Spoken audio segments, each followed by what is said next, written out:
dedicated to each and every one of you who appreciate a great glass of wine. You know what I mean? It's Monday. Let's raise a glass to the beginning of another week.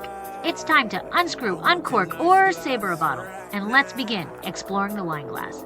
Today, I sat down with John Merrick of Mea Wines and enjoyed a glass of his award-winning Vermentino. A fellow Paso Robles winemaker, I enjoyed the first in-person Allure of the Pour in almost 2 years. Mea Wines' tasting room is located in Atascadero, just a short drive from downtown Paso. Have you rated and reviewed Exploring the Wine Glass yet? I know it seems weird, I have absolutely no clue why, but each review makes such a difference in the eye of the all-knowing algorithm of iTunes. So please help other wine lovers find me. Thank you and enjoy the conversation. Slainte. Hey everybody, I'm Lori Budd, a UC Davis winemaking program, sommelier service, champagne specialist, and WSET Level 2 graduate. You can find Exploring the Wine Glass on all the socials as well as your favorite podcast catchers. If you haven't subscribed yet, now's the perfect time to swipe, subscribe, rate, and review. I promise I'll never tell you what to drink, but I'll always share what's in my glass. Hey everybody, welcome to the next episode of Allure of the Pour, sponsored by Dracaena Wines. Today I am on location in Atascadero at Mea Winery with John Merrick. So welcome, John. Thank you very much. I am excited to be here. This is actually the first one that I'm doing in a long time that is on location. So it is nice to be here and nice to see your tasting room. We'll give you an opportunity to describe how people can come find you here on Traffic Way in Atascadero. But before we get into that, my first question is always the origin story. You know, how did you get into the wine industry? Right. So I've owned a property in Paso Robles for about 15 years. And in 2011, I decided to plant a small vineyard to sort of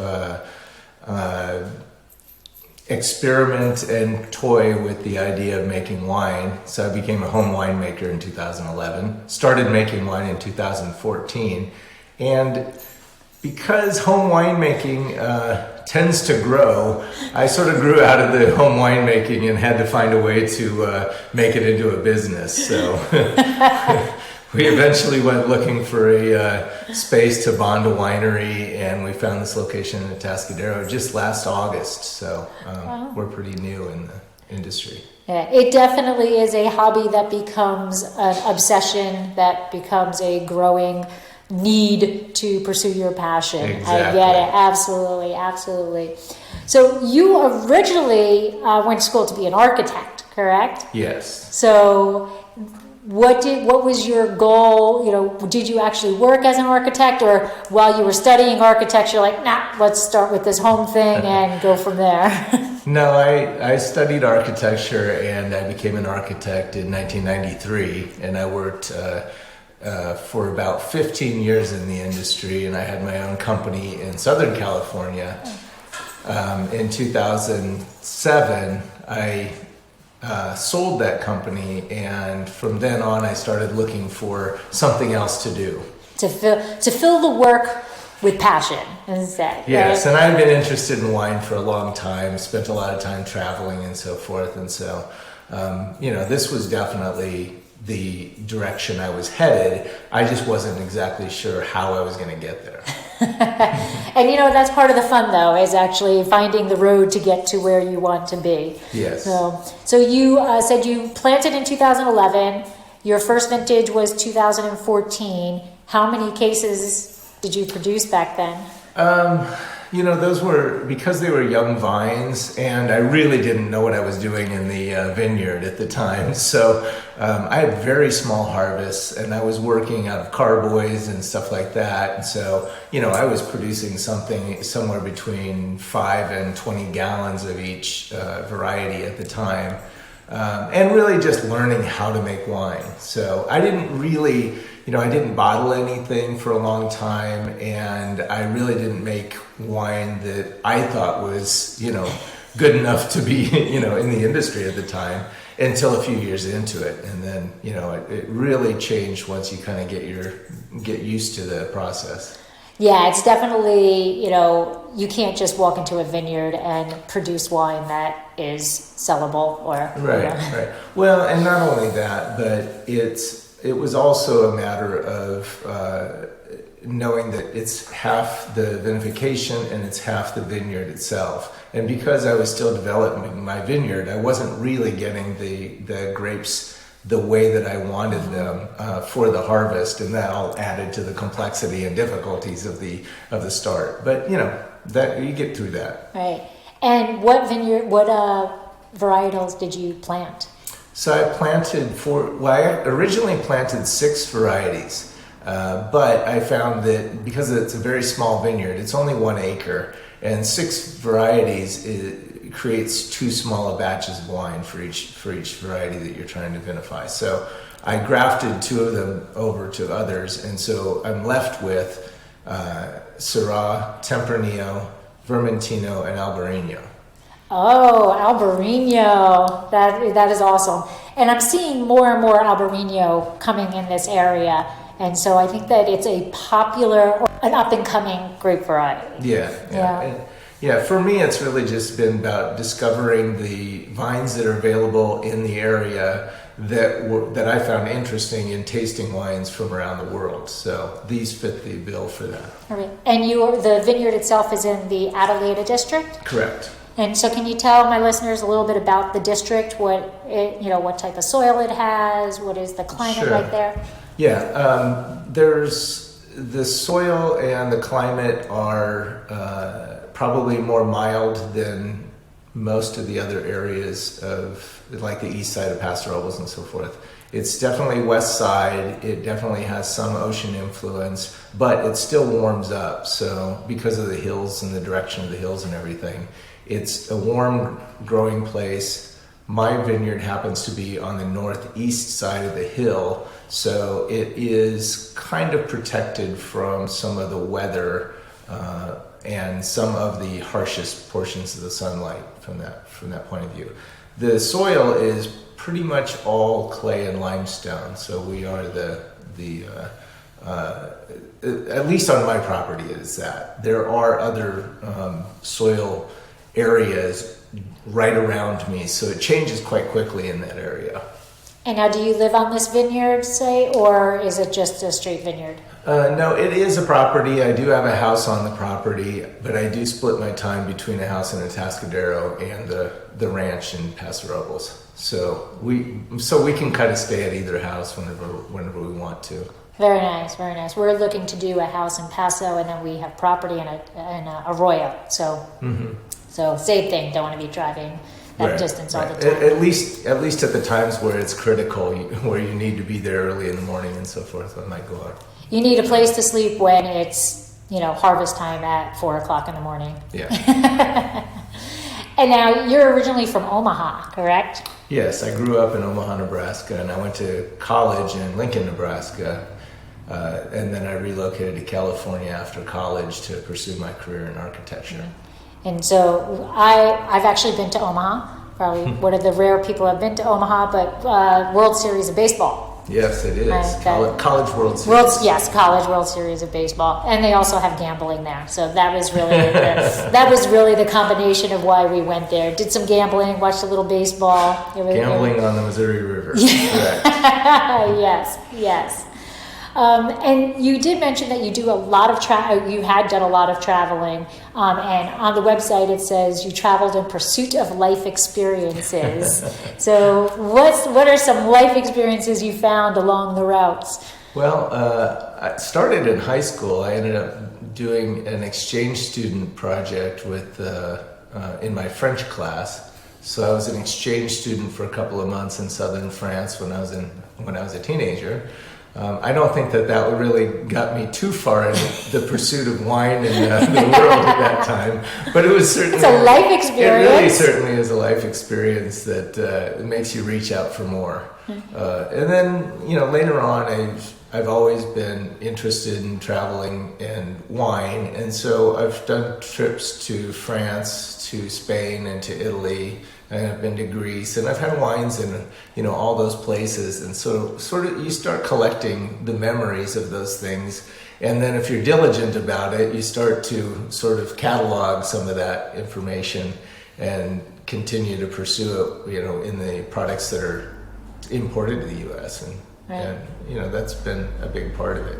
And I think that's a huge positive to a winemaker, that you are expanding your palate to different regions, because it does. I think the more, for lack of a better word, advanced palate you have, the better you can see what your wines are and taste those expressions that the grapes are giving out, and how to direct the best expression that you can get out of it. Certainly, and I think we're all novices at that, and it takes a lot of time working on that to try to hone in on some of those things. But I think it's an interesting pursuit to try to master. Right, and I love that it's in different countries and different regions, because it is very easy to get a house palate, and it is. Not only just your own house palate, but a Paso house palate, or the Central Coast house palate. It's always good, I think, to explore out other regions to see what they offer, because I think that they can come back and benefit you in your winery. Yeah. Well, in fact, we were just in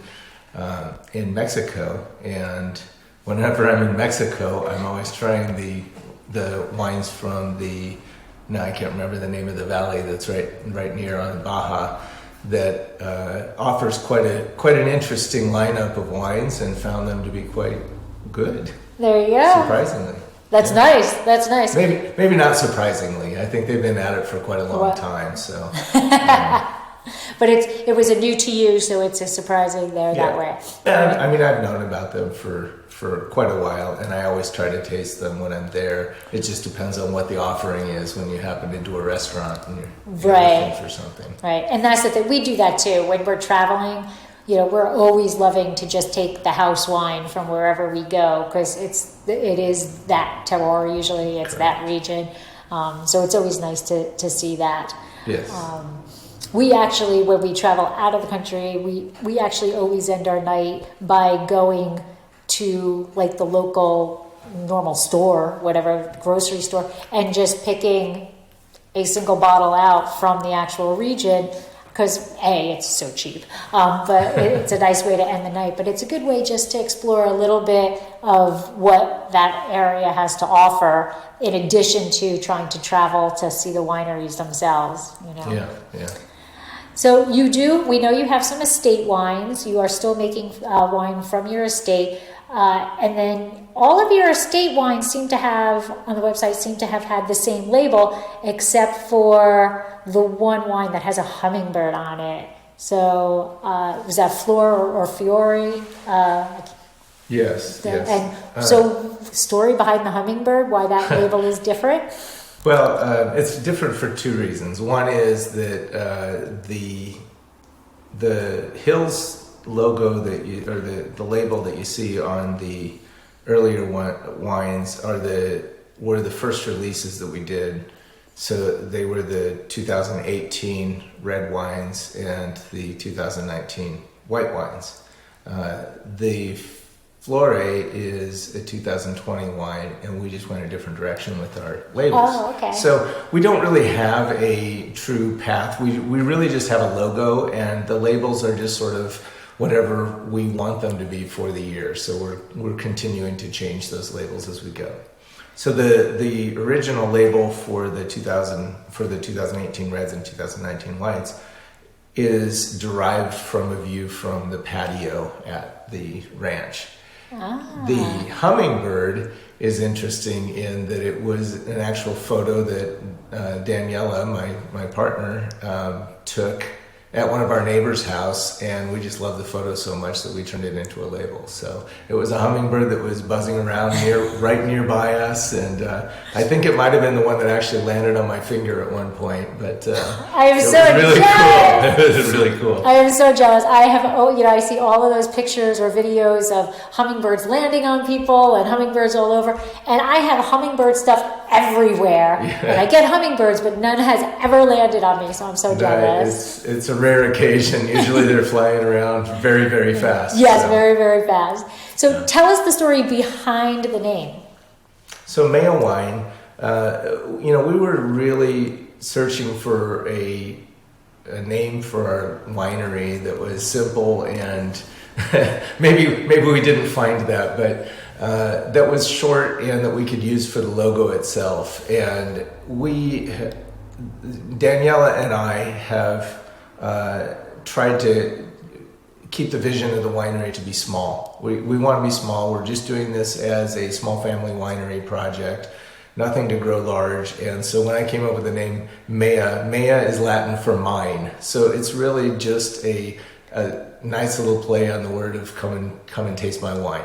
Very nice. Yeah. Very nice. So kind of sort of how some wineries call their winery after themselves. Mm-hmm. This is still you calling it after yourself. This is my pride and joy, but just in a Latin way of saying this is my pride and joy. Yeah, and in a way it's also using Latin words. To me, Latin is interesting in that it's the history of wine. It's such a big player in the history of European wines, and eventually how wine got to us in California. So, it's a tribute to the original winemakers. I know there was winemaking a long time before that, but they really did most of the work in developing the vineyards throughout Europe. Well, I get the Latin. Our Dracaena is Latin also, so I follow suit in that. So what do we have here today? So today we're going to be tasting the 2019 Vermentino from the estate, and we just recently received a gold medal from the Central Coast Wine Competition. Congratulations. Thank you. So let's give it a try.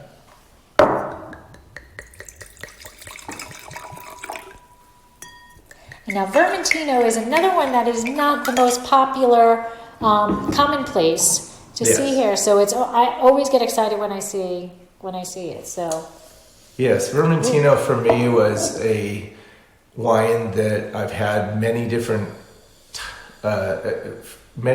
instances of it from Italy, because it is grown in several different places. It's grown in the volcanic soils in Sicily, and then it's also grown in a few different areas throughout Italy. And it's also in southern France, known as Rollet, I believe. Okay. And so, and then it was also available because Chablis Creek, this was actually one of the vines that they brought in along with all of the Châteauneuf-du-Pape varieties. And so I was able to get it from the nurseries. Yeah. So when you were growing the vines, what were you looking for as you were getting ready to harvest? You mean in terms of, what is the ideal? What is the harvest? Well, Vermentino for me is interesting in that it's one of the least difficult grapes to grow. And, and I'm learning this along the way. I mean, now I have 10 years of experience in growing these vines. And so I delight when I see the Vermentino doing Veraison, because it's such a beautiful cluster of grapes, all the time, every year. Very low mildew and big berries, and it's really just it's pretty easy to get the right ripeness and the right flavors from it, because I actually haven't really gotten much of problems in harvest with this grape. I've had trouble with the other ones, but this one's fairly even ripening and so forth. Very nice. It is. It has the aroma. It's got a little. I wouldn't say spice, but kind of a baking spice in there a little bit. Not a huge dominant of it, but it's in the background. Correct. And yes, I find that this particular wine has a very nice mouthfeel, big mouthfeel. It's less aromatic than things like Viognier and Albarino, where you get a lot more of the flowery taste. And so for me, it seems, the reason that I like it so much is that to me it tastes like a sophisticated white wine. It's more subtle than some of those other ones. It doesn't get nutty like a Roussanne. No. It doesn't get flowery like a Viognier. It doesn't get a whole bunch of orange blossom or anything in it, but it does get a nice conglomeration of many flavors all put together into it, and nice aromas. It's got that stone fruit that's in there, and on the palate it is a medium plus palate. It is a beautiful pale straw color. And now, a word from our sponsor.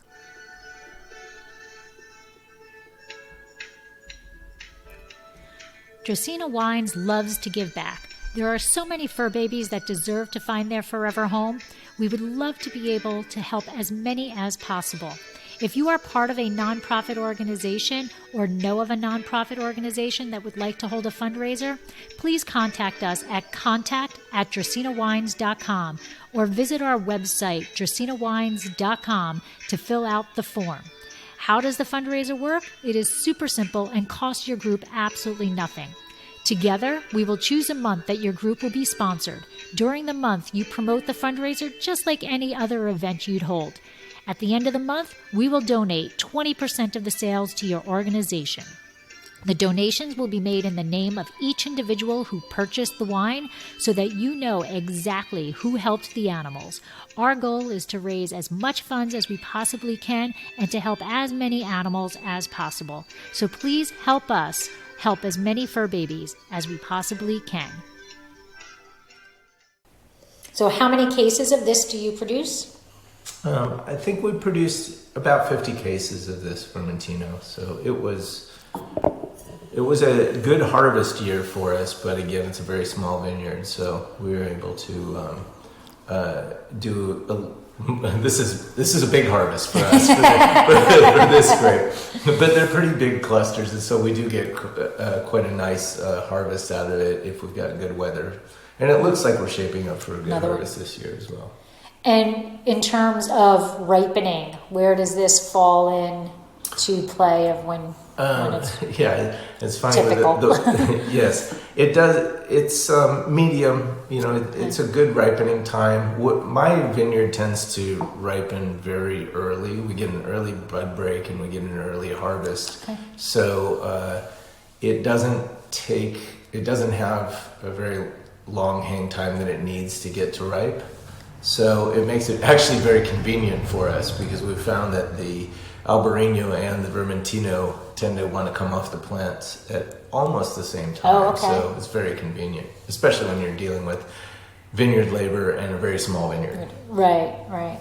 So the Albarino and the you said Viognier. The Vermentino. The Vermentino want to come out at the same time, or the Albarino and Viognier?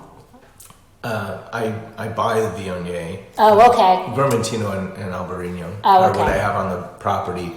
Okay. And they do come off at the same time. Oh, okay. So that is nice. Viognier is later. Yeah. Okay. All right. A little bit later. So, where are you sourcing your fruit from? How do you get? I think as a young winery, it's difficult to make those connections. It is. So, how did you make these connections? Where are you getting your wine, your fruit from that you're sourcing? Yeah. Well, it started by. I started sourcing fruit from a next door neighbor's vineyard, a next door neighbor that wanted me to make some wine for him. Okay. His name's Mac Jones, and he used to be in the industry here, and he has since sold his ranch, but is still farming that vineyard up through this harvest. Okay. So I started there, and I actually got the references through his vineyard manager to some other small vineyards that are in the area, and started looking for sources through that connection. And I've made a few good connections on that.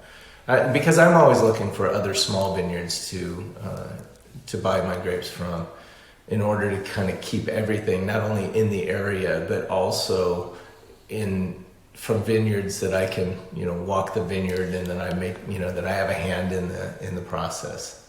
Right. And that I think is one of the things that is so Paso-centric, is it is about those connections. And like you said, that person connected you to other people, mm-hmm. and once you start to get the connections, you're able to get more connections and things like that. Yeah, I agree. And it is a very evolving process, and so it does take some time, and I don't think I'm really everywhere that I want to be yet, but I've made some good friends along the way, so it's working out very well. So have you made any wine that you no longer make because you're like, no, I don't like that grape or anything?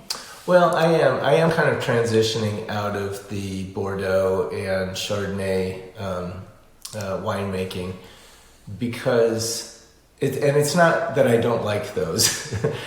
I do. Wine reasons why, yeah. There's many reasons, right? For me, it's really just, there's so many things out there that you have to pick and choose the things that you want to make and that you want to be experimenting with. And so for me, it's become too many. So if I stop making a few of those, I have room for the fermentations of other wines that Absolutely. I'm interested in. So this year we're going to do a smaller program than we did in the last couple of years, just to just to kind of get more of a feel for the market for the wines, but also just because I want to concentrate on a less number of wines. So we've been working with Grenache this last year the first year that we've done Grenache is 2020, and we'll be repeating that this year for 2021. And then we'll only be doing, rather than Cabernet, Merlot, and Chardonnay, we'll just be doing the Merlot this year. Okay. From the Bordeaux. Right. So now the opposite question, what is your favorite grape to work with? You know, I really have come to love Viognier outside of my vineyard. But Viognier I guess it would be number 3 on the white wines, because I will always be working with Vermentino and Albarino. But Viognier is the one that I've reached out for. And I'm also interested in Marsanne and Roussanne in those, in the same capacity, the white Rhone grapes. However, that said, when you're a really small winery, it's hard to get all of those things into the winery and keep them going. So I have to choose one at a time in order to not let things get out of hand. Absolutely. I get it. I completely get it. So how many cases are you at about now? We try to aim for 500 cases a year. Okay. And that's hard to do when I work with this many grapes, and I already have my own vineyard that everything from that vineyard is going to go into a fermentation. So that limits what I acquire from other places. And now, where do you see it going? How, do you have a number in your head of, I don't want to go any higher than that, or this is the sweet spot range that I down the road hope to be? Well, we definitely know that 500 cases a year is not a sweet spot when it comes to the economics. There is a lot of overhead for 500 cases of wine. And with costs going up on just about everything that goes into the wine, I don't see that getting any better. But we certainly aren't looking for a sweet spot in the economics of it. It is in the winemaking. And so really the goal is not to get much bigger than that. I think if we are always hovering between 500 and 1,000 cases, we'll feel comfortable. But that's that also is gonna be based on our wine club and where the wine is being put and so forth. Absolutely, it's always adjustable. Yeah, it's always certainly adjustable. I like the 1,000 sweet spot because I think that's big enough to handle the majority of that overhead that is cost per bottle. Like that just to be a winery, the money that goes just to that. Whether you make one bottle or 1,000,000 bottles, it's still that same price, right? Certainly. Right. There's a lot of just to be a winery costs. Yes. But at 1,000, I think that you're big enough to help that, but you're still small enough where, and I could be completely wrong, but I'm getting the vibe that you want to be the face behind the wine. You and Daniela, and at 1,000, it's still you. Yeah. You're controlling everything. Yeah, certainly. That's the ultimate goal on this, is just to do the winery within the realm of being able to service it and have our faces be the faces of the winery. And now let's talk about that other face, yes, Daniela. So tell us a little about Daniela, how you guys met, how this went? So Danielle and I met about 4 years ago, a little over 4 years ago, and I quickly took her into my wine world. And so she comes from a business side. She was a controller in a local company in San Luis. And so she has been training herself to transition from the book and accounting world of real estate and a construction company into the wine world. And she's done a great job doing that. So and then her palate is fantastic. So I love having her be a part of the wine tasting and the wine blending part of the winery that I started on my own. And then also she's been, spending a lot of time doing all of our social media, doing our website, doing labels. She's really sort of the art hand on all of the materials that we need for the winery. All the stuff that people who drink the wine don't realize goes into the decision making of the wine. Yes, we have a bottling next week, and we're in a rush mode right now to get everything together. And I think everything's going to come the day before the bottling. So stressful. And it's happened to us morning of, or the afternoon before. And our very first bottling, we had the labels in the wrong direction. So the first labeling, I sat there and took all of our labels and hand rewound them. Never, ever, ever want to do that again. No, So some of your fruit is estate and some of it is sourced. Do you plan on growing your estate vineyard in the future, or is that 1 acre? I did consider it for quite a while, and I went through several iterations of expanding to enough estate fruit to do my 500 to 1,000 case lot. But my property happens to be in a place where that's very difficult. And then with the latest regulations that they've instituted in the last 5 years or so, it's made it even more restrictive. And really, it's not very feasible to do that work to expand the vineyard. So, I'm okay with that because I really like the sourcing as long as I can get it to exactly where I want it to be. Then I put the trust in the farmers and the vineyard managers anyway to get the work done for me. Right, absolutely. And so, you said that your estate, you take all of the fruit. You do not sell any Correct. of your fruit? Yeah. Okay. But it's so small that it really wouldn't be worth it anyway. Well, you know what? There is a market for it. Yeah. There is a market. There are lots of people that have the small vineyards and all they do is sell the fruit. So, right. I've got friends that do that as well. Right. And you have interesting varieties there that people will be looking for. They would, but this is the Mea Wine program, so. Right. Absolutely. Stick with that. Absolutely. So we are sitting in your tasting room. So, and you said you opened it in May, and so it's attached to your production facility. Correct. And barrel room back there. So where are we? Tell people where you are, how they can find you. Yes. So we're located on 4405 Traffic Way in Atascadero, and that's about 1.5 miles from the intersection near the freeway of Traffic Way in El Camino, which is where the Carlton Hotel is. So if you travel eastward and then northward on Traffic Way, you get to our winery that way. We're in an industrial building on the east side of the street, and the facility was kind of already set up for industrial space and a small office, and we just converted the office into our tasting room. So we've got a nice little, a few hundred square foot tasting room, along with a little outdoor area that we were able to set up as a result of the coronavirus rules to get outdoor seating.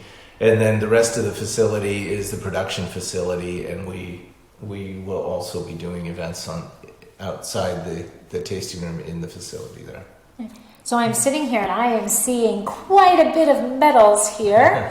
So, and including a best of class medal, So that's Yes. and a Yes. double gold. So tell us about some of these medals. What is this best of class for? All right, so the best of class and double gold were both given to us for our 2017 Merlot.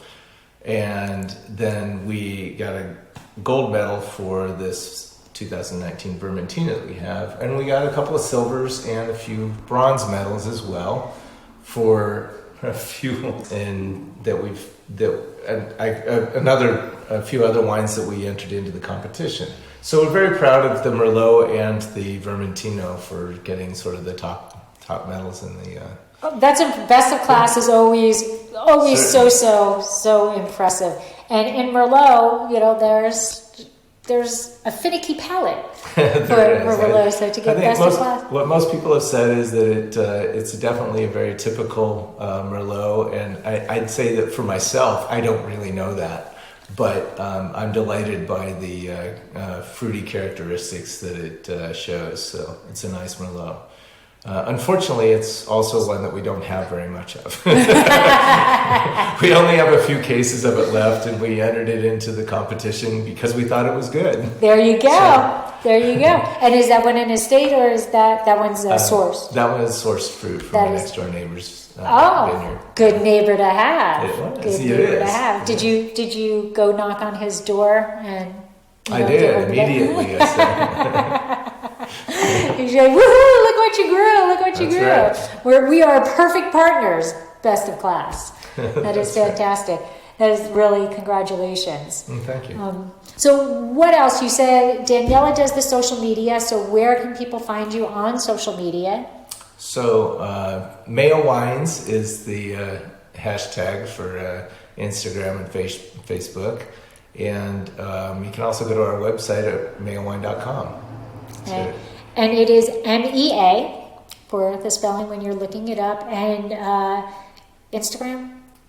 Mea Wines. Mea Wines with the S. Yes. So they are there. And did I skip anything? Is there another wine you want to talk about? Because I'm okay staying here talking longer because this Vermentino is beautiful, so I have no problem drinking a little bit more. No, I think we can talk about the Vermentino and that, and I think the other ones that I am I really like and I'd like to introduce people to. One of the other wines is called Costera. That was a blend that we did of the four grapes that we made, the four white grapes that we made in 2019. So we had some wines that didn't get to the bottling, and so we did a later bottling it's a 40% blend of Chardonnay with 20% each of the Vermentino, Albarino, and Viognier. And I think it's a delightful wine. It's sort of like one of those easy drinking wines, and it has an overall flavor of Chardonnay, but it's sort of softened and enveloped by those more aromatic varieties that we put in with it. And the name? Costera. Costera means coastal in Spanish, and so it really was just a play on the sourcing of our grapes, as they're sort of from the Central Coast area. They are all from very close to us, but they're not all within the Adelaida district. So it's Adelaida, Willow Creek, and then some of the San Luis Obispo outside the Appalachians. Well, it sounds like a wonderful blend. It is, yeah. And in my opinion, anything with Albarino is that saltiness that Albarino just is so known for, brings it in, and then the aromatics of the other wines sound like it really can round out the Chardonnay. Mm-hmm. Yes, and then also our 2019 Albarino is interesting in that I aged that wine in a new acacia barrel. And so it's rather forward acacia flavors to it. So it's a very unique wine that I think that if you are looking for something that has sort of some woody values to it, it's definitely worth trying. To increase the palate, is it a fuller palate? It is. I think it adds a little bit of structure to the wine, but really it's more like the Kind of like the vanillin and the lactones from an oak barrel. It's got its own sort of set of woody overtones to it. So it's an interesting taste. It's definitely maybe tastes a little bit more old world in that respect. We also, just to plug another wine, we've got a few cases left of our 2018 sparkling Viognier, a pet nat that we did. Wow. Yeah, I think we only made 18 cases of that, but it's a spectacular wine. It came out really nice, very clear, and sort of a gentle bubbles. So it's an interesting sparkling. Very nice, very nice. I love pet nats. I think it's very cool and sparkling. I can never have too many bubbles, so I'm all for that. So we are here on Traffic Way. Just come on down. It's not that far from the Carlton. Everybody knows where the Carlton Inn is. So just come on down. See. Definitely. We are open. We're normally open Thursday through Sunday afternoons. And then we also, if you go to our website, you can also request that you make an appointment, and either within those hours or outside of those hours. We do like to have bookings. You can book online, just so that we know who's coming and when, and we can give everybody the best experience possible. Is there a tasting fee? There's a $12 tasting fee, but we do waive that with the purchase of one bottle of wine. So far, we don't charge very many tasting fees, because usually you can find something that you'd like to replace that fee. Absolutely. Well, thank you very much. The Vermentino is spectacular. I'm a big fan. What is the suggested price of this? What is the retail price about? I think it's about $32. Oh, okay. All right. And they can order also online. Do you ship?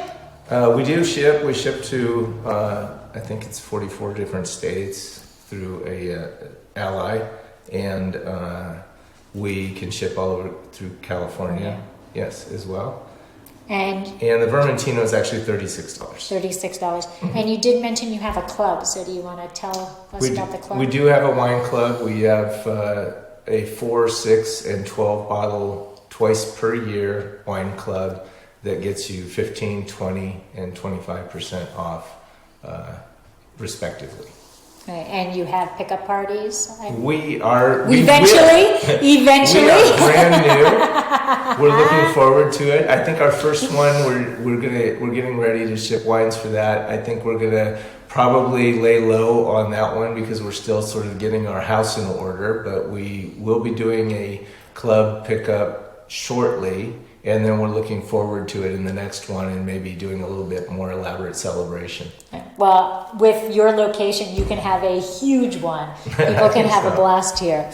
Yeah. So thank you very much for taking the time and for sharing your Vermentino with me. And I love the vibe of it. I love the artwork that's in here. And thank you. I built the tasting bar myself. I built it out of some old barrel racks and some reclaimed wood and so forth. And so it's really kind of come out to be a fun little project.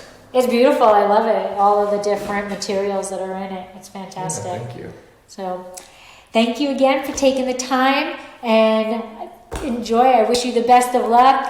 The wines are going to sell because they're excellent. So congratulations. Thanks. This has been another episode of Exploring the Wine Glass. Thanks for listening. If you have suggestions on what topics you would like me to discuss, please reach out on social media. You can find me on Twitter, Instagram, and Facebook as Exploring the Wine Glass. I am also on LinkedIn as Lori Hoytbud. Of course, you can always email me at exploringthewineglass@gmail.com. If you enjoyed what you heard, please rate, review, and subscribe to help others find me more easily. And most importantly, tell your wine-loving friends, because if you like the podcast, they will too. Music is Wine by Kevens. Until next week, Slainte. I can feel the vibe.